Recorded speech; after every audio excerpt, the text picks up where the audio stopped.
Tim was probably the quintessential Anzac, that typical digger that we always picture when thinking about our Anzac forefathers.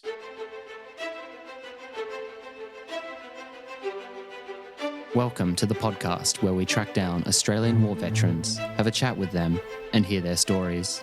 I'm Alex Lloyd, and this is Life on the Line. The single greatest sacrifice I've made is my family. We weren't out there to take country. We were out there to do something. That was our job. I did feel a lot of regret. Friends were still getting killed.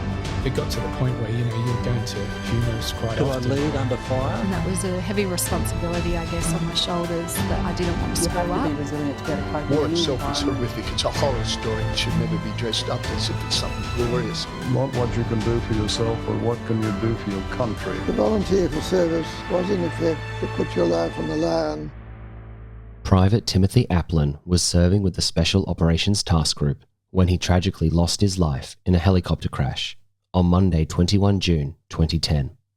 Scott Palmer, Ben Chuck, and a US serviceman also lost their lives in the crash, and more were grievously injured. The 38-year-old Tim was from the Sydney-based 2nd Commando Regiment. Tim Aplin has been mentioned before on this podcast by his fellow commandos who remember him fondly.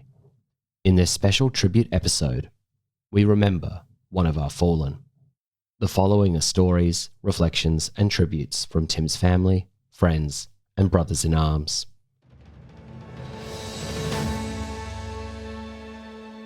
Margaret Gannell, I'm Tim's mother. I think he was a junior SAS from the moment he was born. Beautiful, beautiful boy, but very, very, very active. He had no fear at all. I was the one that had all the fear. He often went for little walks because he was, that active, and I'd have to run around looking for him. Obviously, probably everyone knows I was a single mother. I brought him up on my own.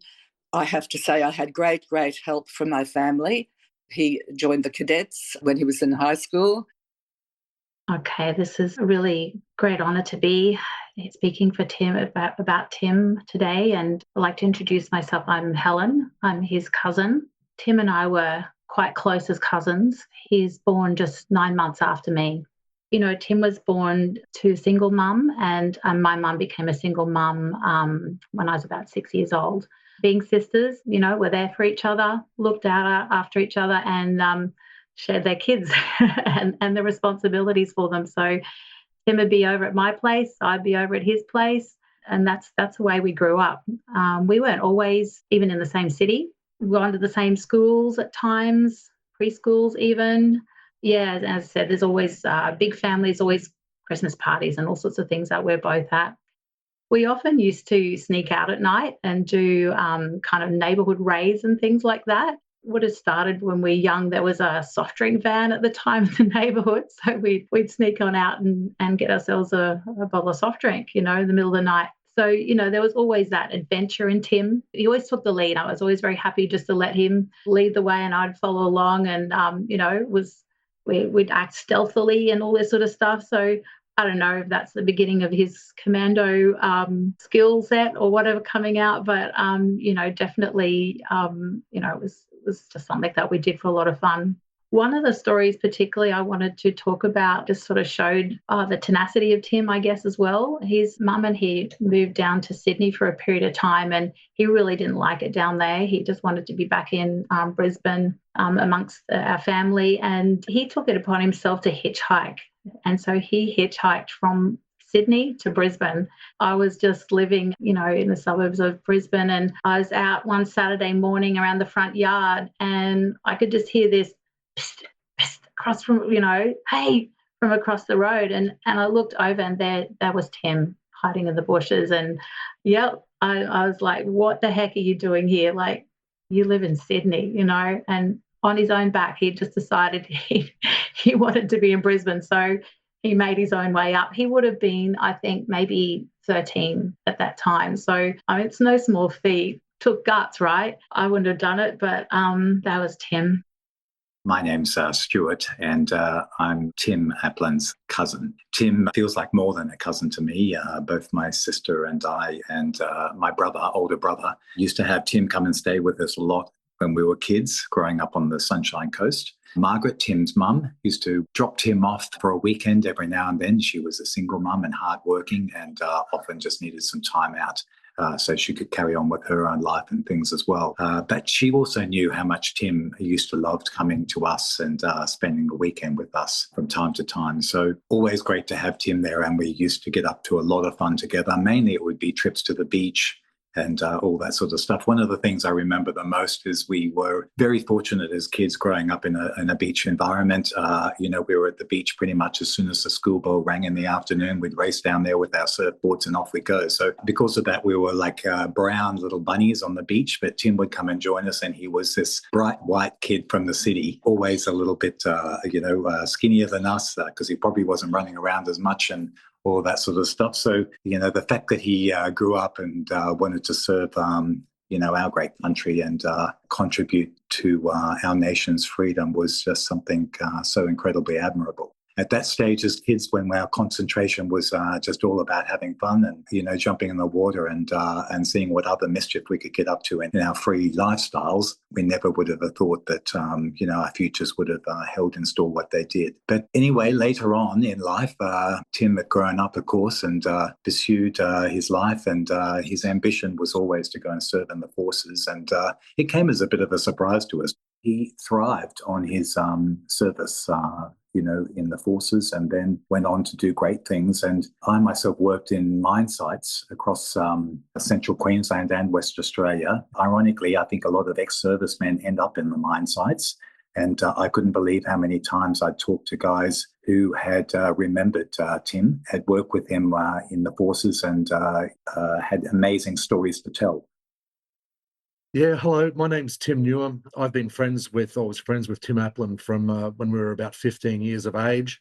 I'll always remember the first time that I met Tim. I was out with a group of friends at Expo 88 in Brisbane, and I ran into a guy, one of my schoolmates, and he told us that his cousin was arriving from Toowoomba, and his cousin was also going to move to Brisbane and come to our school for the next semester. We parted company with that friend, and then a little later on in the evening, we were outside one of the hospitality areas, and a group of older kids came over to us, clearly intent on starting a fight. The intimidation and pushing was at a point where a stoush was imminent, and we were preparing ourselves for a flogging. Then around the corner, our friend from school turned up, and his cousin, who was moving down, was there with him, and it turned out to be Tim Aplin. Tim just swaggered into the middle of the group of the melee and turned up just confidently, made some comments to the group that were just enough to create enough doubt in the boys' minds as to what was about to happen. So Tim managed to quickly de-escalate the situation, and the aggressors left very quickly, and he came out of character and said, "Oh, thank God that worked out."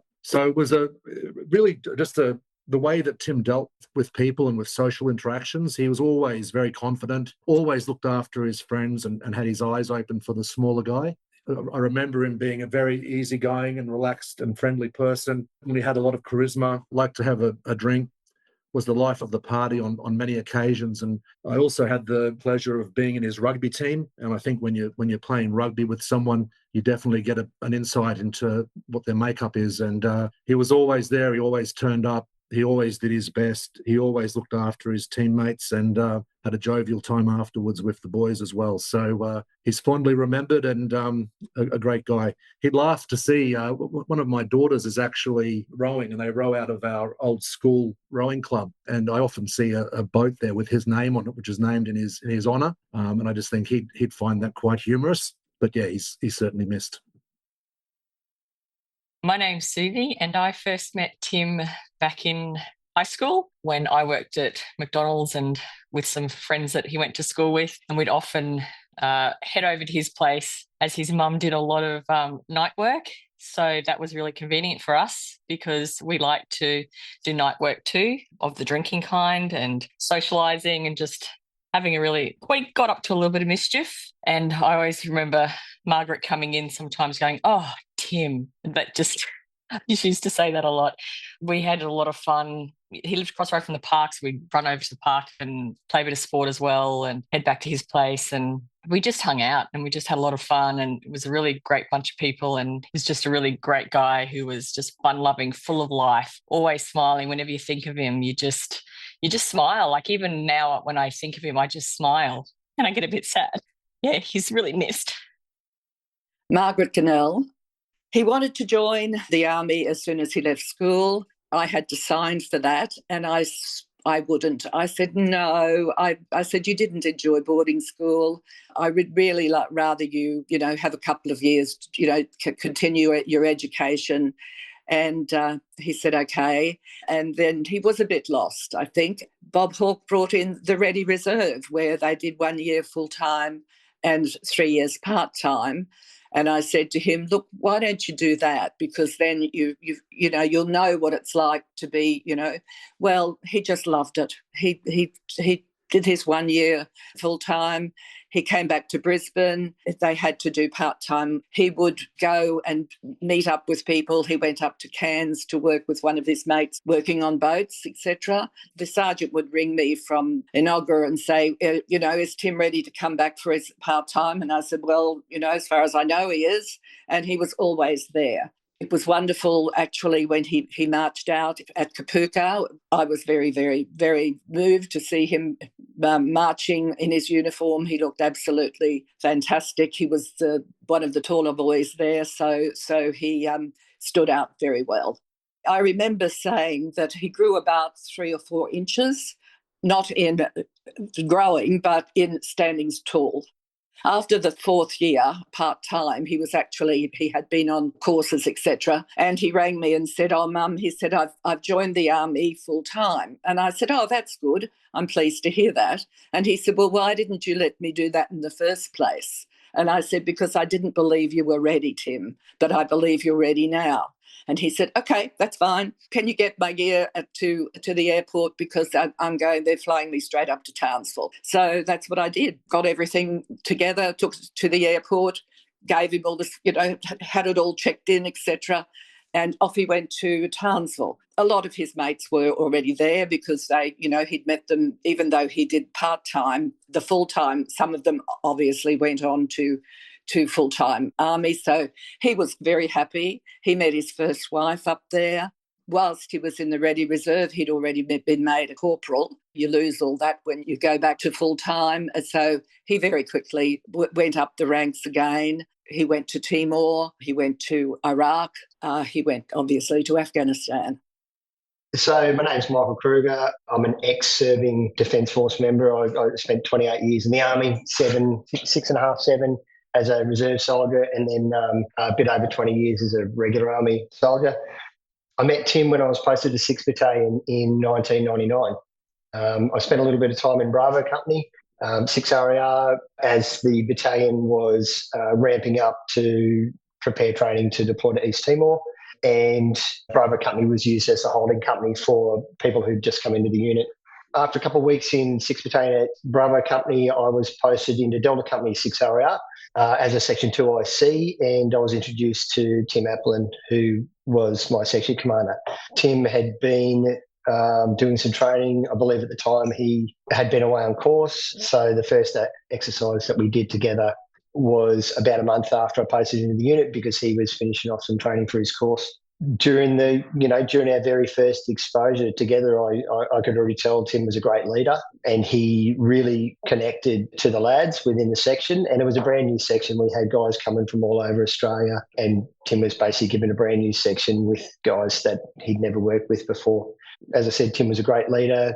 He was able to sort of articulate really well what he needed from us, and he had a wealth of experience to deliver. From there, we did a lot of work, training leading up for East Timor. One of the activities that sets out in my mind, or that's really prominent in my mind, was we did a culminating activity just before the battalion got signed off, and we were at Waibay training area. And we'd done a couple of weeks worth of training, field training, live firing, section attacks, platoon attacks, things like that, vital asset protection. And we'd also done a bit of work out in around the back of Gympie, at the back of Yandina. So 2 things come to mind. One was we had to do a 15-kilometre combat fitness assessment in order to certify the unit. So we stepped out from Tin Can Bay, and Tim's quite tall. He was well over 6 foot tall, and I'm not tall by a long shot. I'm only 5'7" on a good day. And we stepped out. We did 15 kilometres in about an hour, 43 minutes from recollection. So we're really moving. And Tim was just striding.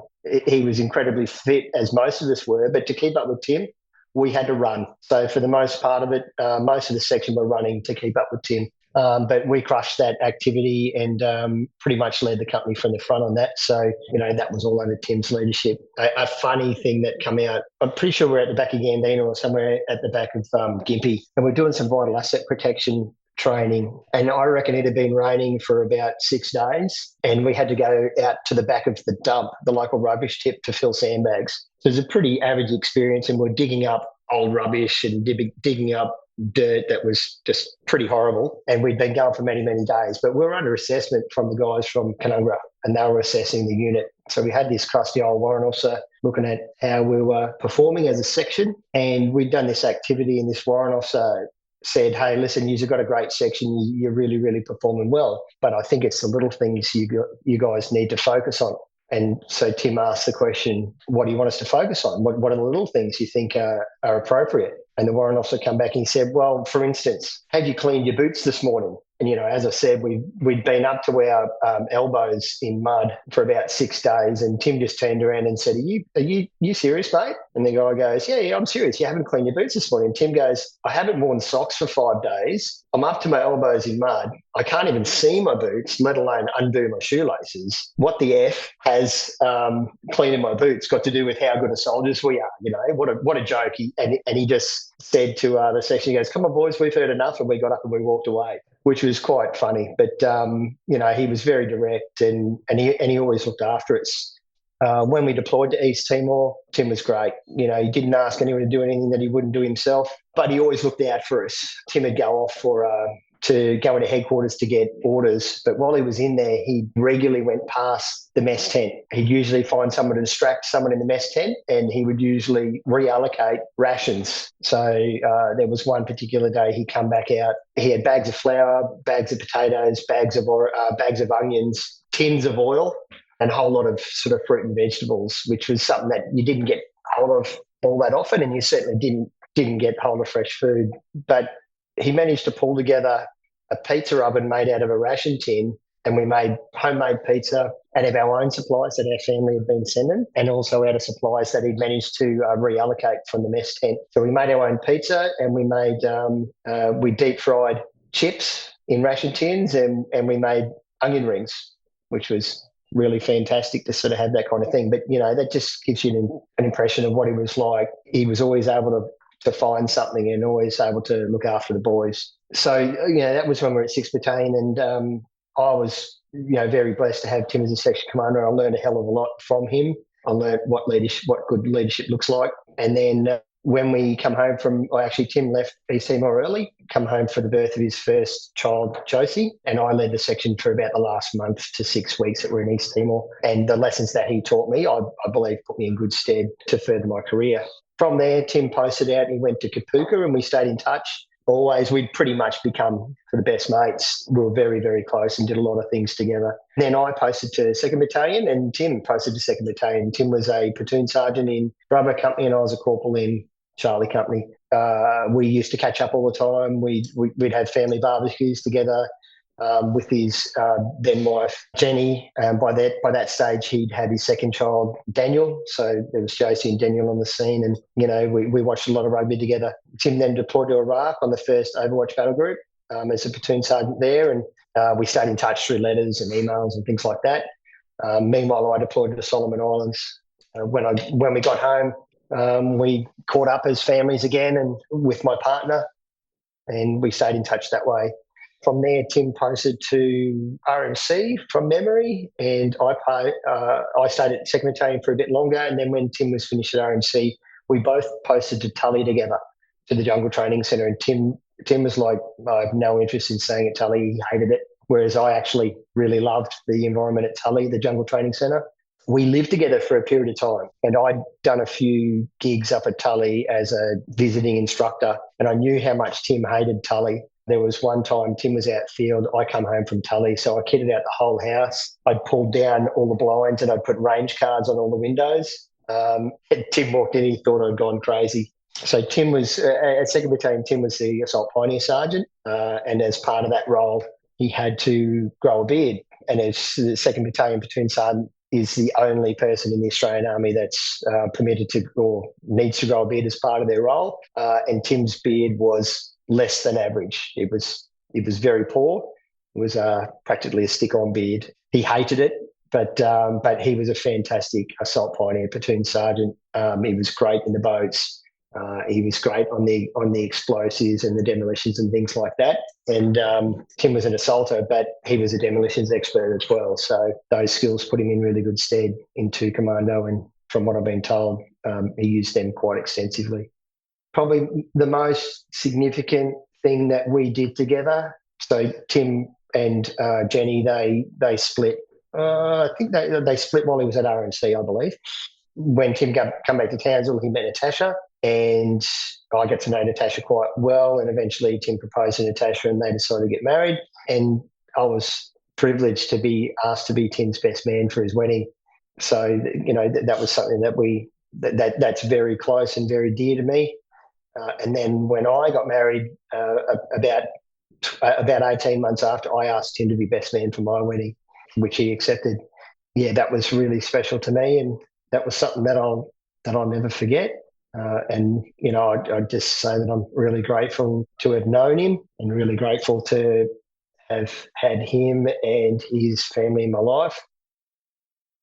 Hi, my name's Adam White. I met Tim back in 2001 when we were recruit instructors at Kapooka. I initially didn't know Tim very well, but one of the things about Tim was that he seemed to be or make friends really easily with anyone he came across. So he seemed to have friends across the entire Kapooka area.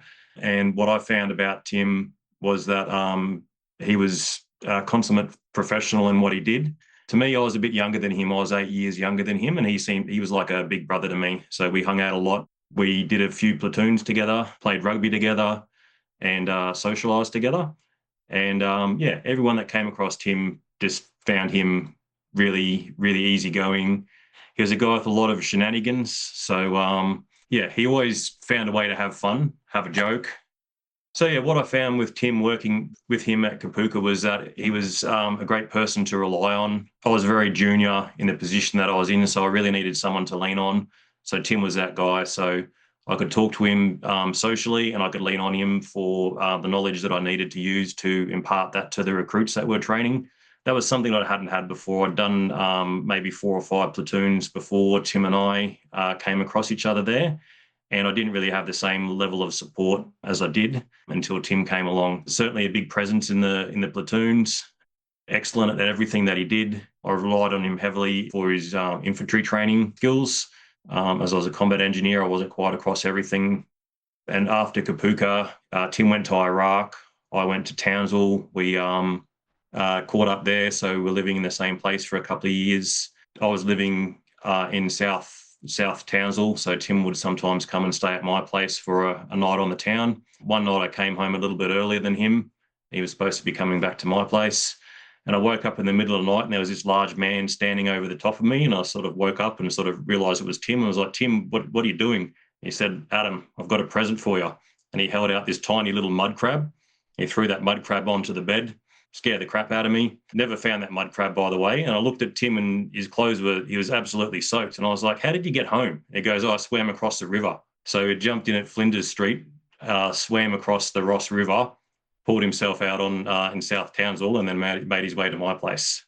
Had a lot of courses and sort of in and out of Townsville as you would be in the army. And then I didn't cross paths with Tim for a couple of years until I was in Afghanistan with MTF-1. And went over to meet some of my friends who were in the Special Forces compound, and Tim happened to walk past, and hadn't seen him for a couple of years, so it was great to connect with him, hang out with him a little bit when we could, and watch a few rugby games together before he was killed in action in the helicopter crash. My name's Tony McKay. I was lucky enough to meet Tim early in our careers, going through the School of Infantry together, getting posted to 49 RQR, and later being posted into 1RAR at the same time. We managed to remain mates ever since that point. The easiest way for me to describe Tim, I would have to say it would not be a far stretch to say that Tim was probably the quintessential Anzac, that typical digger that we always picture when thinking about our Anzac forefathers. That guy that is a tough as nails fighter, a free-thinking, untamable spirit, and a larrikin to boot. Tim was all those things in spades, and that's what made him the father, the mate, and the soldier he was. I can honestly not recall anyone that didn't get on with him. How he actually survived a military career at times still amazes me. But, he was just one of those guys that no matter how much mischief he got up to, and I use the term loosely, he would always brush it off him, and people would look past that and see his enduring qualities as a professional soldier and a top bloke. We all know that one guy that gets away with blue murder, and Tim was definitely him. There's a Ronald McDonald statue in Brisbane that underestimated Tim's rugby skills and paid the ultimate price. Unfortunately for Tim, it would also cost him several trips to Brisbane to reappear in court for that one. He would always amaze me with the turns that his career took, his last two being the most impressive. Tim became a drill sergeant at RMC, which none of us as diggers would have seen coming. But the amount of young officers that I've since met who Tim mentored still hold a massive respect for him in that role, not only for his professionalism and his knowledge, but his compassion, instructional skills, and his sheer hilarity. They all comment on it to this day. But he was also that one guy you always wanted around when things got tough. No matter how tough or emotional it was getting, you could always look over at Tim and see that cheeky grin, or he'd say something to pick you up. Tim and I were fortunate enough in our first year of joining the Army together that we spent a few weeks over in Bali at the end of the year, and it was there that he perfected his frill-neck lizard. For those who have seen it, it's a pretty impressive sight, and it basically is Tim jumping around, big gangly legs everywhere, impersonating a frilly-neck lizard in the middle of a nightclub. To see that then was hilarious enough, but to be out bush, getting rained on, going through some hard yards, and see Tim do that in the middle of the scrub was even more funny. Probably one of my fondest and unfortunately last memories of Tim was catching up with him on the rotation crossovers for the Special Operations Task Group in 2009. Tim was on his way out and would return for the last time the following year. My group was coming in for our tour. At that stage, we hadn't seen each other for a couple of years, but in between the normal routines with handovers and prep, we managed to spend a fantastic 4 days together, catching up and reminiscing, chatting and laughing for hours on end when we probably should have been doing more productive other things. He was truly happy at that point in his life and was kicking goals. The way he spoke about his mum, his kids, his new life, his new career, I just thought everything was up on the up for him. I've had the pleasure of knowing Tim's mum and Richard for many, many years, and Tim always looked up to her for what she did for him as a child.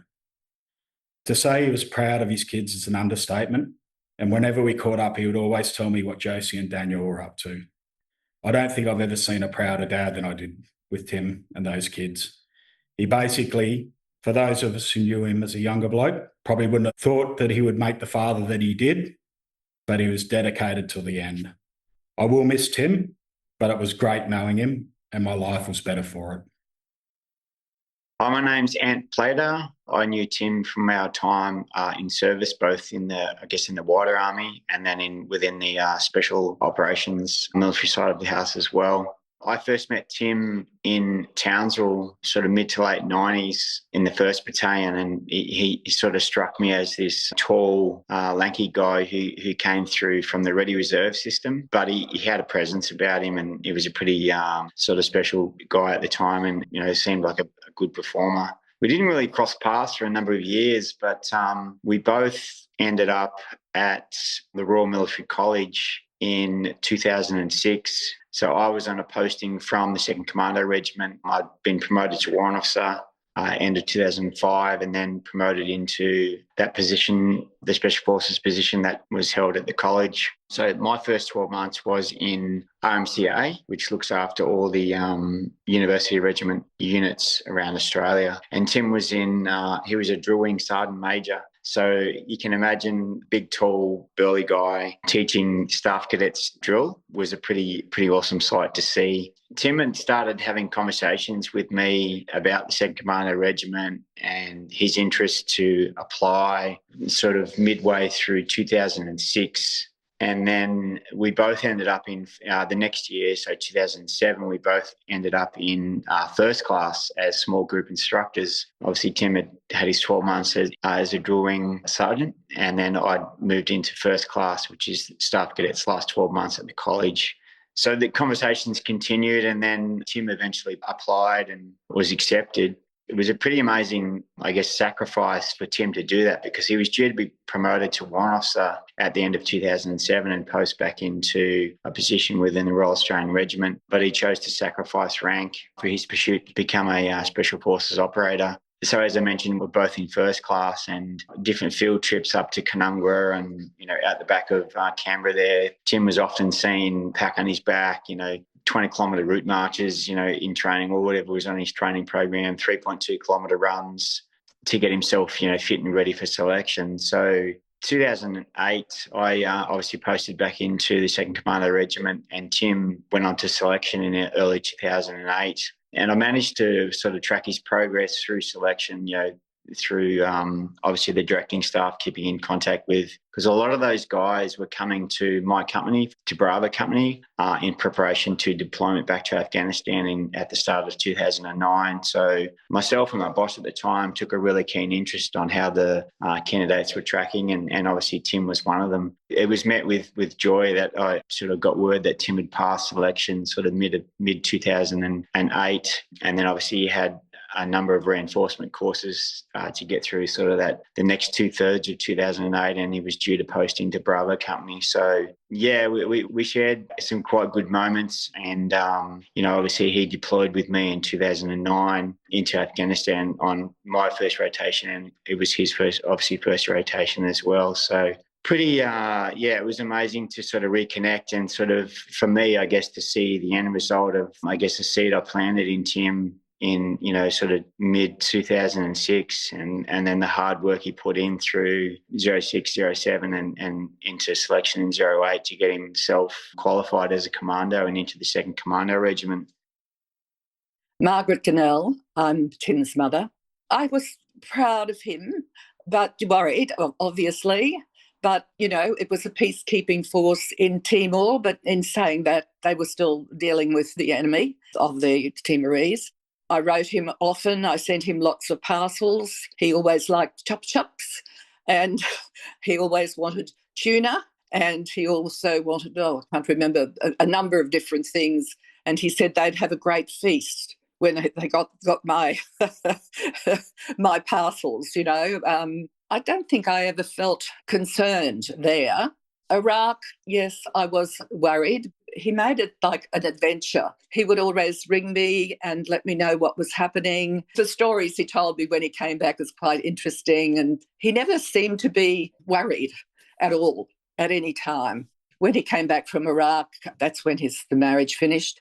He then told me, after a number of years, he was a pioneer sergeant, had to grow a beard, and I remember one of the boys saying on Facebook, after Tim had been killed, that, he was such a great fellow, and they all loved him, and they always remember him for his shoddy attempts of growing a beard. So he didn't always have a big beard, but he grew it, and he was, as I say, pioneer sergeant. They took his photo. He was in the Army magazine. There he was, with his hat on and his apron and the double-sided axe as the pioneer sergeant, which the pioneers, the group that he was with, had sent an axe to the Commandos, and they had that on display. My name is Malcolm Goodwin. I first met Tim on Commando selection and training cycle back in, when was it, 2008, I think it was, when we did it. He was a sergeant from one of the battalions, and obviously we completed selection together, and then we done the Rio together that same year, and then we both got posted in the Bravo Company end of 2008, and we deployed together as well the following year. But sort of one of the things that made Timmy stand out to me when we sort of first started talking on selection, when the people start, pulling off or getting buzzed, and, it was probably like day 16 or 17, and everyone was in the locker. I remember when I sort of first, I was beside him in a punishment, and one of the punishments, what they used to do to us is, whatever our number was, they'd always make the person stand out in front, and then we'd do like 10 times. So for example, like my candidate number was 44. So they get you stand out in front, and it'd be 10 times 44 push-ups. But I was next to Timmy in one of the punishment sessions, and we're doing push-ups, and don't know what it was, but everyone was in the locker. If you watch the Biggest Loser, and when they were doing push-ups, they used to just like plank, but then just do push-ups with their head, just bob their head. But Timmy, because he was so lanky and big, that's what he used to do when he was hurting, and we used to call them Timmy Aplin push-ups. Whenever we used to get smashed all the time, like after when we got into the regiment, and we were doing push-ups, we'd always say, "Don't do the Timmy Aplin push-ups." And they were just like the nod the head. But yeah, anyway, so we end up become good mates on the Rio, and obviously posted in the Bravo Company. There was a group of us. Obviously the whole Rio, most of it went into Bravo Company. We deployed that following year, I think in the February we deployed, and we ended up coming back whenever it was, and there was a select group of us as well. Went over to Alpha Company at the time. Timmy was in November platoon, and I was in Oscar platoon, so we didn't really do many jobs together. But obviously being tight as we were going through like selection Rio together, there was that core group of guys. Used to hang out no matter what after the jobs, and get on the can sometimes at Camp Russell after the jobs, and we'd have a bit of downtime, a few days to rest, and met his family when we were back in Australia. Used to bump into him up in Townsville. My family was up in Townsville, so on leave, used to bump into him and Tash up in Townsville at the video shop or at one of the restaurants now and then while we're all on leave. We're in between training when we get to go back home for a bit. Margaret Cannell, when he was doing the commando training, he said to me one night, he said, "Oh, Mum," he said, "I was lying in bed last night and every part of me was aching." And he said, "I thought to myself," and he said, "I said to myself, you silly old man, what do you think you're doing?" And I said, "Yes, you silly old man, what do you think you're doing?" But he passed at the age of 36. He became a commando. And that was why he was senior sergeant about to be warrant officer. And on the day that he was given his commando acceptance, RSM had two transfers for him: the transfer to the Commandos and his transfer to become a warrant officer with 2 RAR. And Tim chose the Commandos and lost his, and he said, "Oh, Mum, I don't mind." He said, "I'll just be one of the boys and I'll just enjoy, what's happening." And I said, "Oh, really?" So, yes, I wasn't happy, but he was happy. So what else? What do you do? At this stage, he was a 36-year-old man. My name's Dean Parkinson. I served in the 2nd Commando Regiment alongside Tim Aplin, pretty much one of my best mates, him and Merv.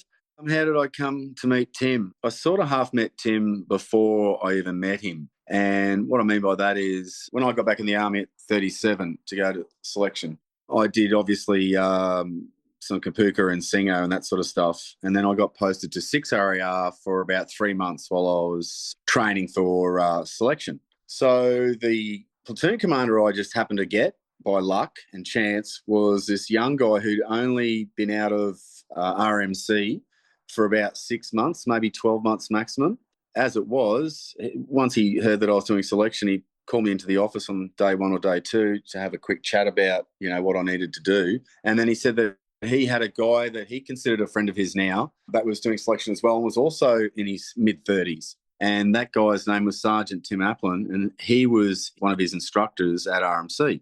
So I heard about this guy and he told me about how much shenanigans he got up to. Like he was a professional. He said he was like the best sort of DS that he had during his time at RMC. Super professional guy and soldier, very tall, gruff voice, but always up for a bit of a laugh and that sort of thing as well. So he said he was training really hard and to look out for him when I went on selection. Probably took about the first 3 or 4 days on selection when I met Tim, and I went up and told him, I said, "Hey, I met so-and-so," and he said, "You're a good bloke." And then we just sort of hit it off from there because we were the 2 oldest guys, at that time. So, that's sort of how our friendship started. And, I remember in those early days on selection when we were doing the 20K, which is, in the first few days and that sort of thing. And if, people don't know who Tim is, he's quite tall, has a very long stride. I remember talking to him and we were like, "All right." And he was like, "Just stay with me, mate. We'll punch this 20 clicker out together."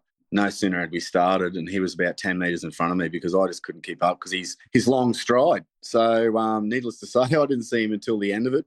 He was a very staunch family man, and myself having a young family at the same time, and Tim had a couple of kids from 2 different relationships. So he had 4 kids all up. and he treated them all the same. He loved them. So he was, staunch family man. I think that's another reason why we were sort of pretty close, is that probably only at that stage, there's only a few of us that did have kids and that sort of thing in our platoon.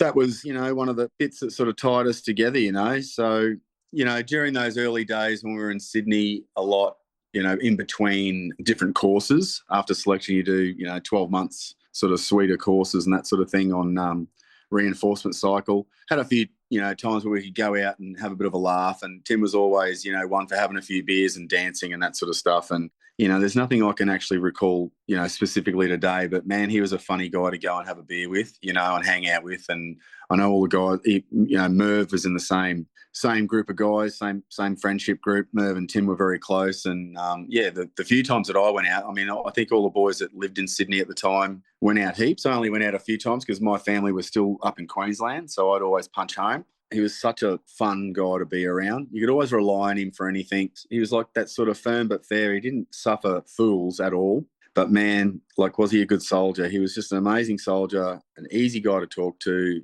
One of those operators that, I suppose, nearly every guy would probably want to have him in his team, so in their teams. So after our first trip, we even went on a holiday in New Zealand together, which was awesome with the families. And we went skiing and did the fast boats up and down the rivers and that sort of thing. Anyway, so we had a massive night out on the town. And, it was such really good memories over there with our families together. And, my fondest memories of Tim hanging out on the deck. That was, at the back of the sort of the 2 Commando area in Tarankout. We had a massive deck out the back, and some of the guys, we had big screens, and we'd have, movies playing or film clips and stuff like that. And, the debauchery would just be guys getting on the terps and having a few, like on Anzac Day and that sort of stuff. But I remember having a very, very big night with Tim and a couple of other guys where we finished late in the morning, and we were sitting on top of the HESCO barriers in between where the special operations side of Tarankout base was, and then the other side where the battalion and that sort of thing hung. And anyway, we're having a few beers, and we're probably getting a bit noisy at that time in the morning. I think we're pretty much getting ready to wrap it up.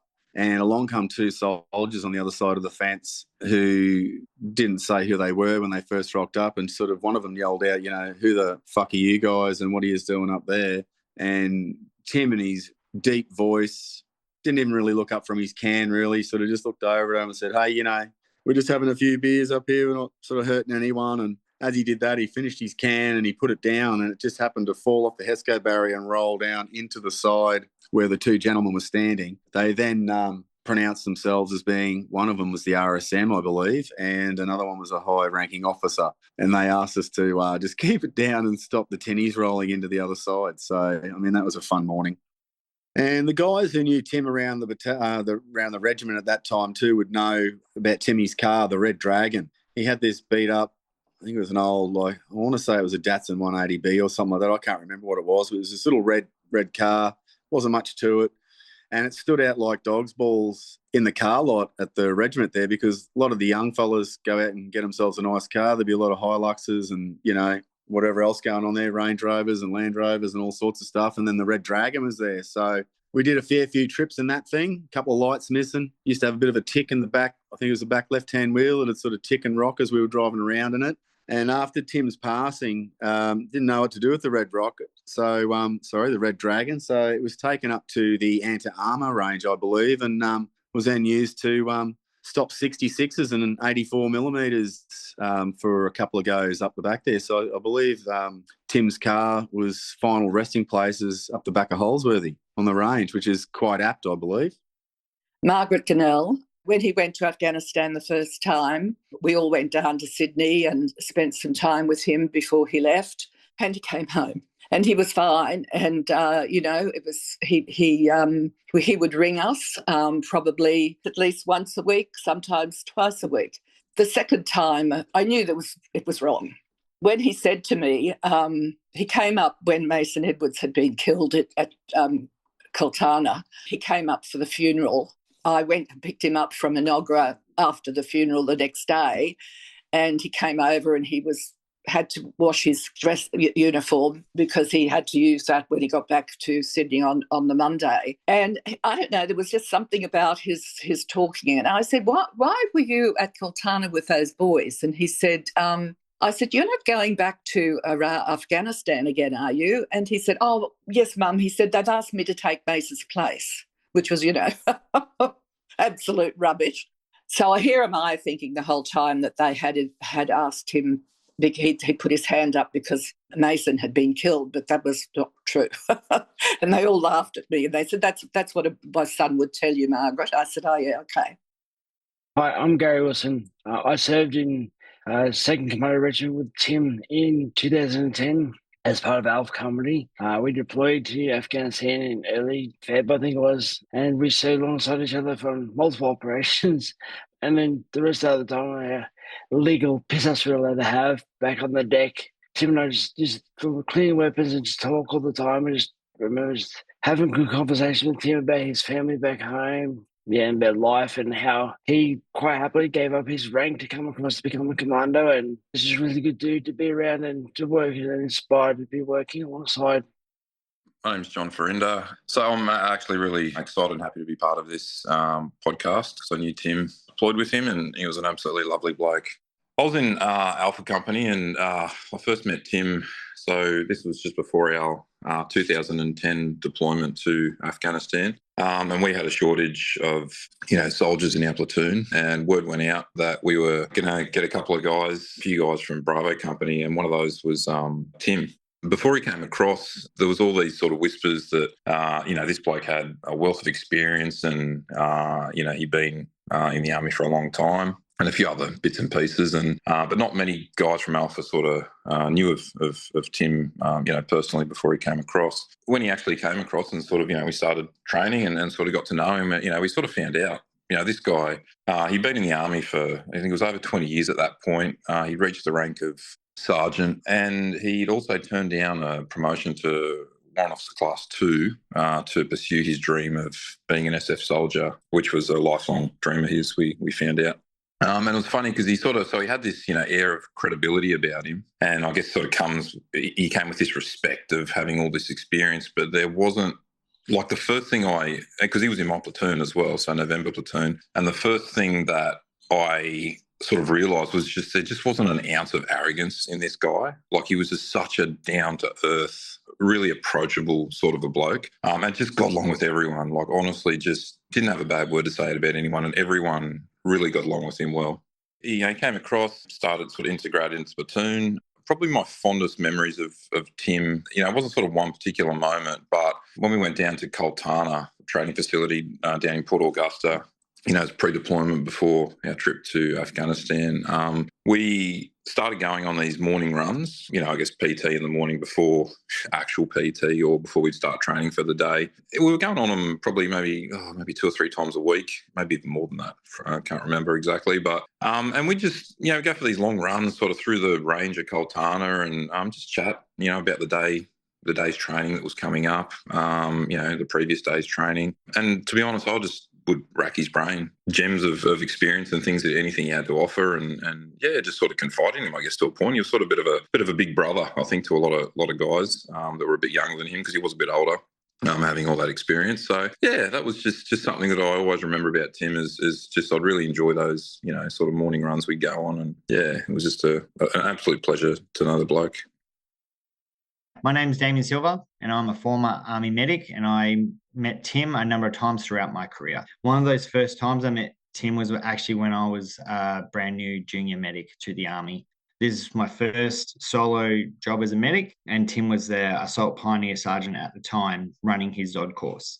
During the course, unfortunately, one of the soldiers fell overboard and was struck by a propeller and seriously injured.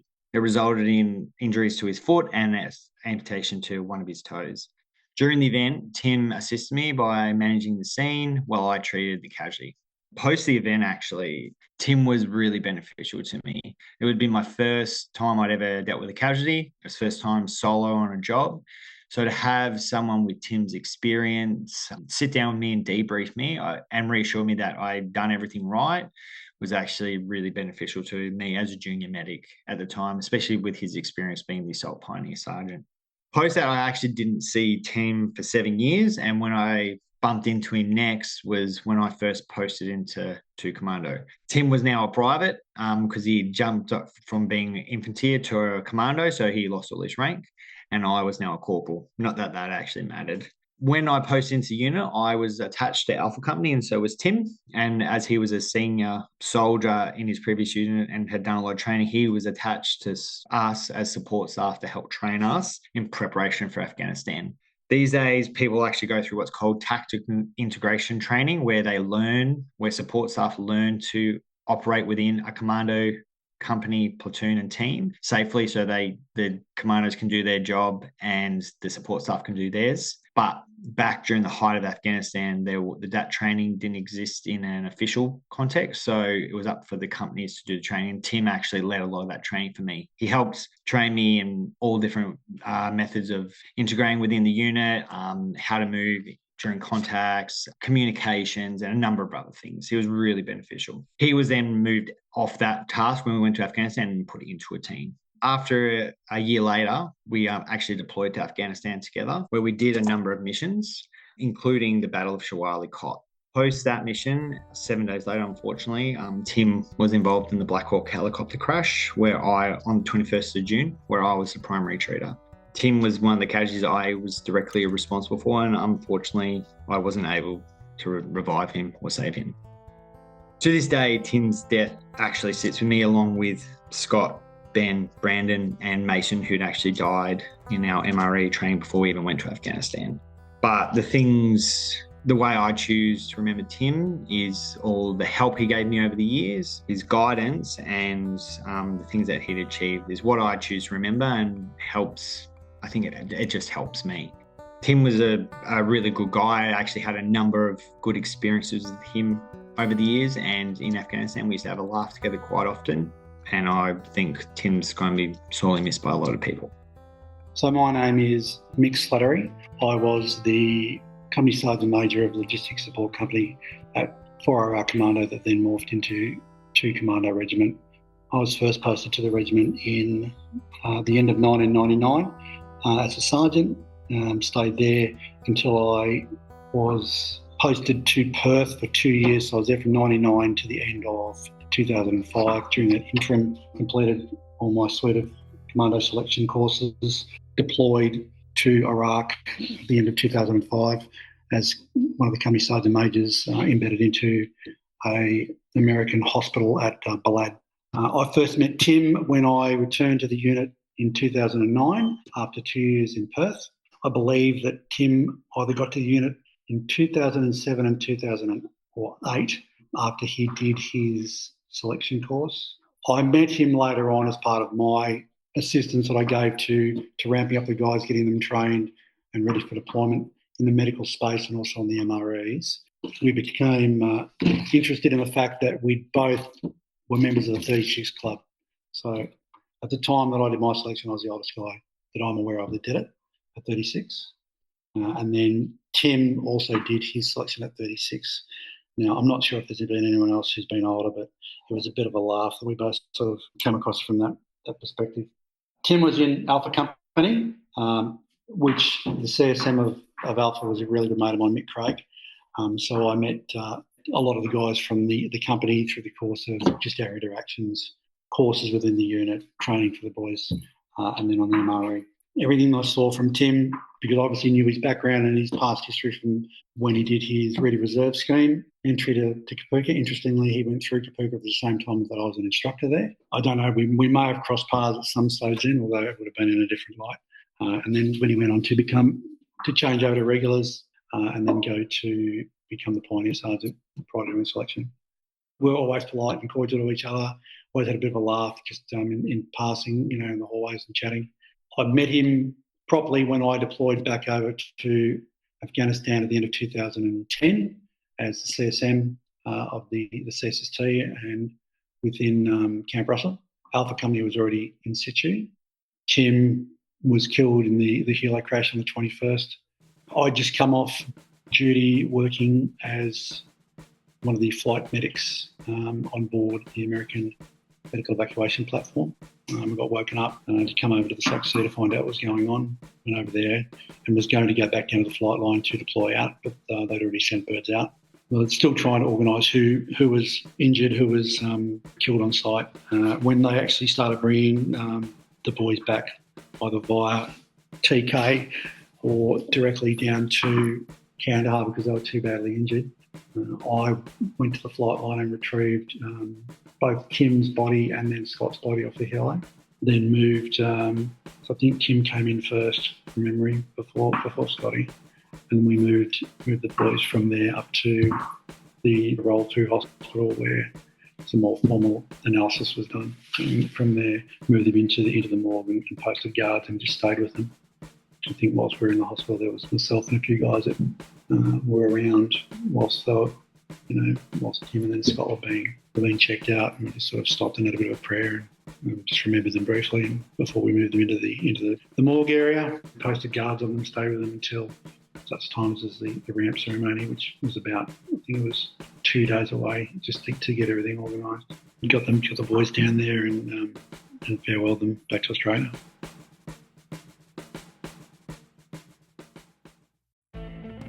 My name is Malcolm Goodwin. What happened in 2010 at the end of that rotation, and yeah, it's the same core group of dudes that was on selection in Rio with him. We all brought him home, and we gave him a send off. And one of the hardest days of my life, definitely that ramp ceremony. Just seeing all the families. I was on Tim's casket along with a couple of the other guys that all went through selection in Rio together. So just seeing like his family, and obviously I was really close with Scott as well. So just seeing Scott's family, and then all the boys that knew all the three of the guys too. Hardcore, door kicking dudes, broke down in tears. It showed you just like the bond and what everyone thought of those three fellas. So when the door cracked when we landed in Richmond and saw all the guys there lined up, and then obviously all the families in the hangar. It's probably one of the most hardest days of my life, that day, being a part of that ceremony. My name's Stuart, and I'm Tim Aplin's cousin. Tim was like a brother to us because he spent so much time with us. And when we went to see him at the ramping ceremony and when he came back into the country, it was just so hard to actually face the reality of it. That was his choice, and we know that he died doing what he loved. The honour that was shown to him as a fallen soldier and the way that they respect our soldiers was just absolutely incredible. My name's Susie, and I first met Tim back in high school, but I still remember the day that I got the phone call that it had happened. I was up at Cape York and my mum had told me. So I remember just ringing everybody and finding out what was going on, and it just feels like it was yesterday actually.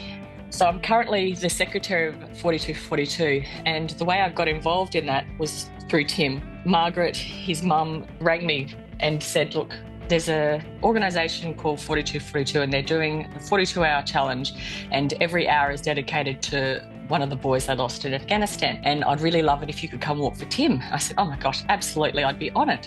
Did that for 3-4 years every, Saturday morning. On that day, we would go walk for the hour. Once we'd raised enough money to build the garden, they asking for volunteers. And so I was like, absolutely. So I went and helped build the garden. And then I sort of got sucked into the 42 vortex, where you're just so humbled by the sacrifices that everyone had made and are still making, and affected by all the families and hearing all their stories, and you just can't help but want to help. And I also did it because, as well as Tim means so much to me, it really, Margaret is just so thankful and she was appreciative, and so I was always going to keep going. And so then once the gun had finished, I found myself being asked to become secretary of 42, which I've proudly been for 3 years now, I think. We still, continue to honour those boys, particularly with the 42-hour challenge, where every boy has an hour plus the 42nd is the final hour. And that's a really great opportunity for families to get together, and we talk about the boys, and it's a very, very special time, very special time. Hi, my name's Ant Plater. With Tim's passing, it took a toll in 2010. It took a toll on a lot of us. I guess one of the most challenging things I've done as a soldier was read Tim's record of service at his funeral. I was physically ill that morning, but I knew I had a job to do and I wanted to do it proud for Tim and his family. So got up and did the job, and as sad as the day was, it was a real moment.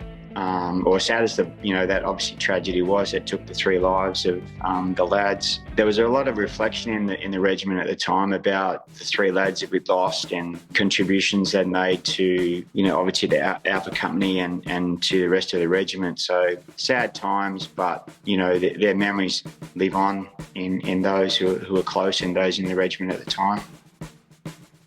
My name's Michael Kruger. I miss him every day. I wear a memorial bracelet for Tim, and I remember what he means to me and what he meant to all his mates and his family.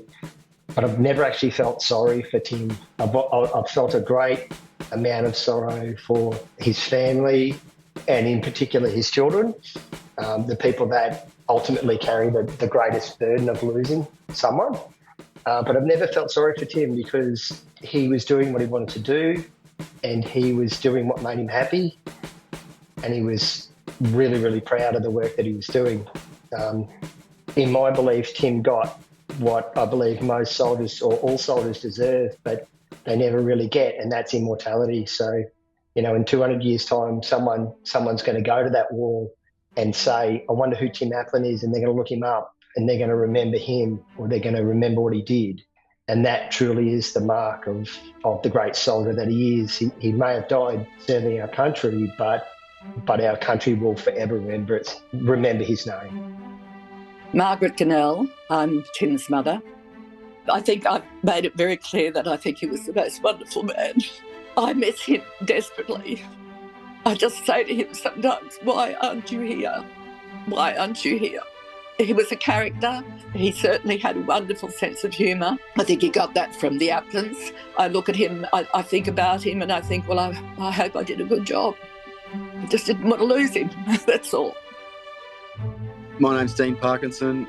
So I miss Tim every day. I think about him often, not in a depressed sort of way. I just, he's often on my thoughts, some, little things that'll remind me of, experiences or jokes that we'd shared and stuff like that. And he's just one of those guys that was at the unit.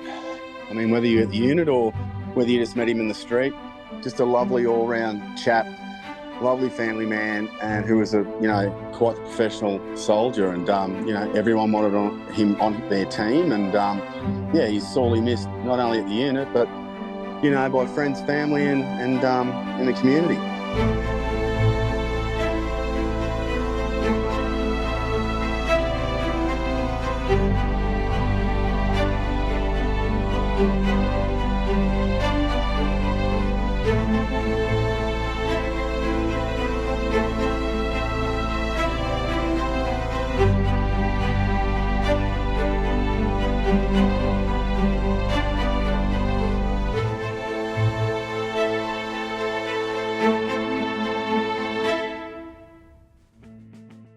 I thank everyone who contributed to this episode, especially Tim's mother, Margaret.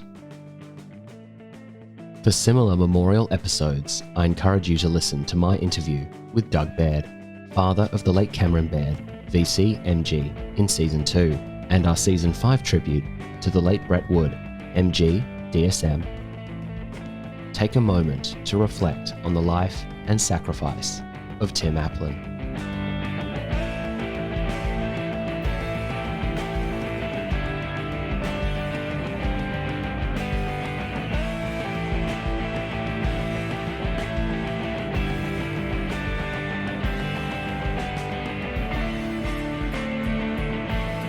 Life on the Line is brought to you by Thistle Productions. Artwork by Big Cat Design. Theme music by Dan Van Werkhoven. Thank you for listening, and lest we forget.